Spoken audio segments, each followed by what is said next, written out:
तो आज मैं आपके साथ 2 कप दूध से 1 किलो बर्फ़ी बनाने की रेसिपी शेयर करूंगी। आप किस तरीके से सिर्फ 2 कप दूध से घर में बिल्कुल बाज़ार जैसी बर्फ़ी जो है वो बना सकते हैं। बिल्कुल हलवाई स्टाइल में, कोई यकीन नहीं करेगा कि आपने ये खोए वाली बर्फ़ी जो है वो घर पे बनाई है।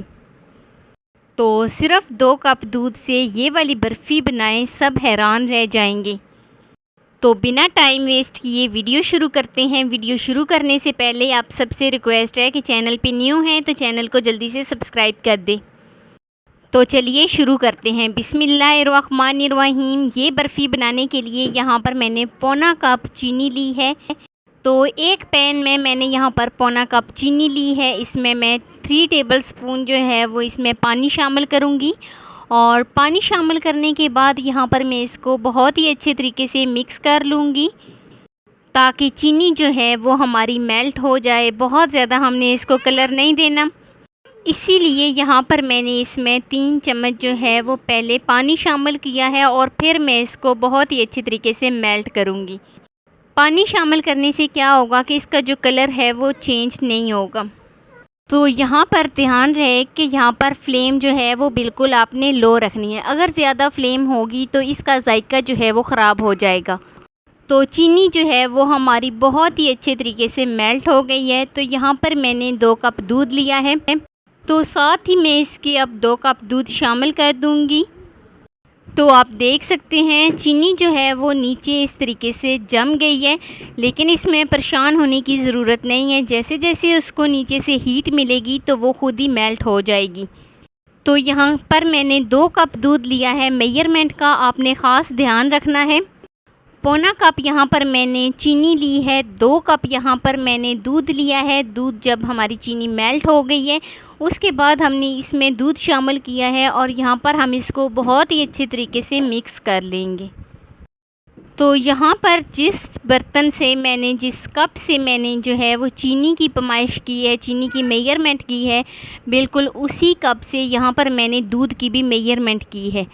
तो यहाँ पर उसी कप से मैं जो है वो मैदे की भी मेजरमेंट उसी कप से करूँगी। तो आप देख सकते हैं जो हमारी चीनी है वो मेल्ट हो गई है बहुत ही अच्छी तरीके से। थोड़ा बहुत जो है इसका कलर जो है वो चेंज हो गया है, बहुत ज़्यादा इसका कलर चेंज नहीं हुआ।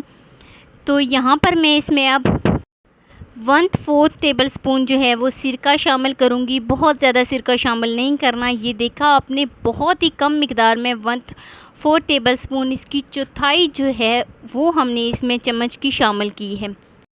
तो शामिल करने के बाद यहाँ पर मैं इसको बहुत ही अच्छे तरीके से मिक्स करूँगी। यहाँ पर मैंने फ्लेम जो है वो मीडियम की है, बहुत ज़्यादा हमने सिरका शामिल नहीं करना, इससे हमारा दूध जो है वो फट जाएगा।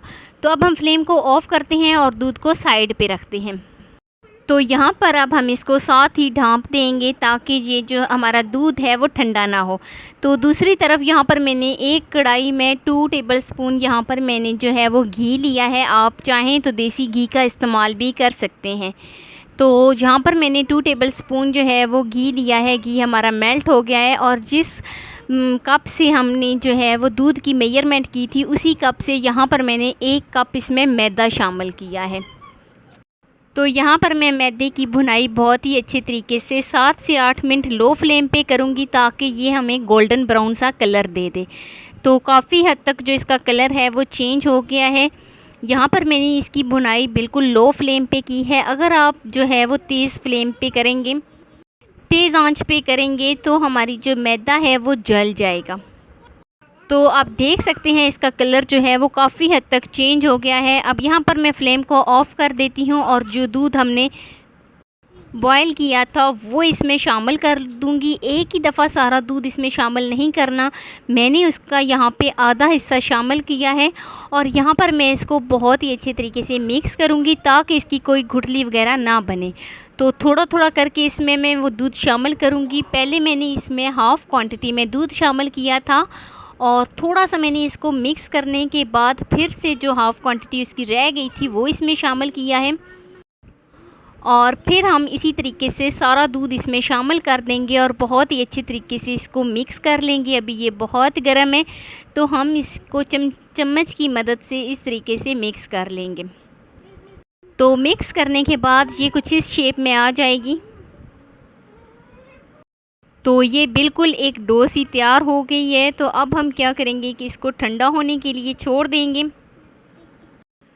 तो ठंडा हम जो है वो एक ट्रे में करेंगे। ट्रे में मैंने यहाँ पर बहुत से बादाम जो है वो नीचे फैला लिए हैं इस तरीके से। और जो हमने बर्फ़ी तैयार की थी वो अब हम इसमें शामिल करेंगे। थोड़ी थोड़ी करके हम पूरे ट्रे में इसको फैला लेंगे। आप किसी भी बर्तन में इसको जो है वो इस तरीके से सेट कर सकते हैं, लेकिन मेरे पास ये वाला बर्तन था तो मैंने इसको इसी में सेट कर दिया है। तो बर्फ़ी को सेट करने के बाद यहाँ पर मैं इसके ऊपर फिर से बादाम डालूँगी और बादाम डालने के बाद यहाँ पर मैं इसको ठंडा होने के लिए छोड़ दूँगी। तो जो हमने बर्फ़ी तैयार की थी वो ठंडी हो गई है। तो ठंडी होने के बाद ये ख़ुद ब खुद ट्रे से जो है वो निकल जाएगी। तो अब यहाँ पर मैं एक बर्तन इस तरीके से इसके ऊपर रखूँगी और फिर हम ट्रे को पलटा देंगे। इसके ऊपर हल्का सा ऊपर से प्रेस करूँगी और हमारी बर्फ़ी जो है वो निकल आएगी। तो देखें जी, माशाल्लाह बहुत ही खूबसूरत कलर के साथ हमारी जो बर्फ़ी है वो बनकर तैयार हो गई है। तो अब यहाँ पर हम इसकी कटिंग कर लेते हैं। जैसे बाज़ार से हमें मिलती है बिल्कुल इसी तरीके से हम इसकी जो है वो कटिंग कर लेते हैं।